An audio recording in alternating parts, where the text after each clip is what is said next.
राष्ट्रपति रहमान को मेरा धन्यवाद।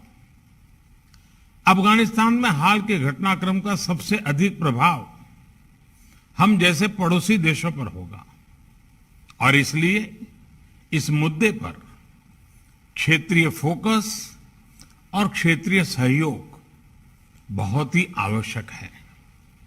इस संदर्भ में हमें 4 विषयों पर ध्यान देना होगा। पहला मुद्दा यह है कि अफगानिस्तान में सत्ता परिवर्तन इंक्लूसिव नहीं है और बिना नेगोशिएशंस के हुआ है। इससे नई व्यवस्था की स्वीकार्यता पर सवाल उठते हैं। महिलाओं तथा अल्पसंख्यकों सहित अफगान समाज के सभी वर्गों का प्रतिनिधित्व भी महत्वपूर्ण है और इसलिए यह आवश्यक है कि नई व्यवस्था की मान्यता पर फैसला ग्लोबल कम्युनिटी सोच समझकर और सामूहिक तरह से ले। इस मुद्दे पर भारत संयुक्त राष्ट्र की केंद्रीय भूमिका का समर्थन करता है। दूसरा विषय है कि अगर अफगानिस्तान में अस्थिरता और कट्टरवाद बना रहेगा तो इससे पूरे विश्व में आतंकवादी और एक्सट्रीमिस्ट विचारधाराओं को बढ़ावा मिलेगा।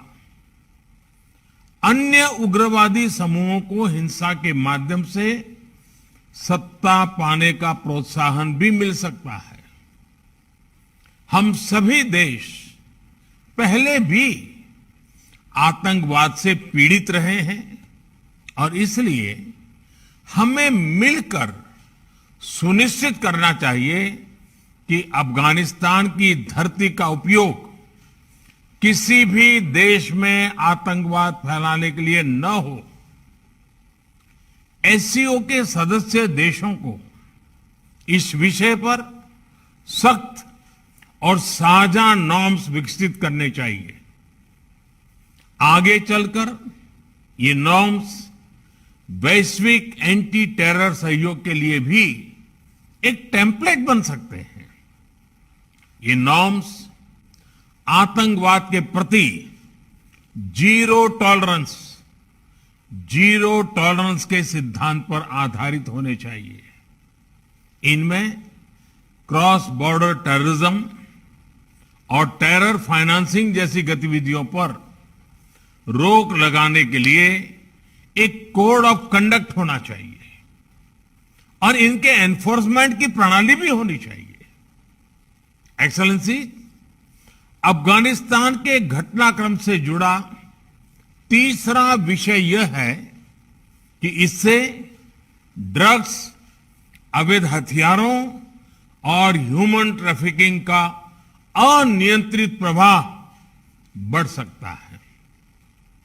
बड़ी मात्रा में एडवांस वेपन्स अफगानिस्तान में रह गए हैं। इनके कारण पूरे क्षेत्र में अस्थिरता का खतरा बना रहेगा। इन फ्लोज को मॉनिटर करने और इंफॉर्मेशन शेयरिंग बढ़ाने के लिए एससीओ रैट्स मैकेनिज्म्स सकारात्मक भूमिका निभा सकता है। इसी महीने से भारत इस संस्था की काउंसिल की अध्यक्षता कर रहा है। इस विषय पर हमने व्यवहारिक सहयोग के प्रस्ताव डेवलप किए हैं। चौथा विषय अफगानिस्तान में गंभीर ह्यूमैनिटेरियन क्राइसिस का है। फाइनेंशियल और ट्रेड फ्लोज में रुकावट के कारण अफगान जनता की आर्थिक व्यवस्था बढ़ती जा रही है। साथ में कोविड की चुनौती भी उनके लिए यातना का कारण है। विकास और मानवीय सहायता के लिए भारत बहुत वर्षों से अफगानिस्तान का विश्वस्त पार्टनर रहा है। इंफ्रास्ट्रक्चर से लेकर शिक्षा, सेहत और कैपेसिटी बिल्डिंग तक हर सेक्टर में और अफगानिस्तान के हर भाग में हमने अपना योगदान दिया है। आज भी हम अपने अफगान मित्रों तक खाद्य सामग्री, दवाइयां आदि पहुंचाने के लिए इच्छुक हैं। हम सभी को मिलकर यह सुनिश्चित करना चाहिए कि अफगानिस्तान तक मानवीय सहायता निर्विघ्न तरीके से पहुंच सके। एक्सेलेंसीज, अफगान और भारतीय लोगों के बीच सदियों से एक विशेष संबंध रहा है। अफगान समाज की सहायता के लिए हर क्षेत्रीय या वैश्विक पहल को भारत का पूर्ण सहयोग रहेगा। बहुत बहुत धन्यवाद।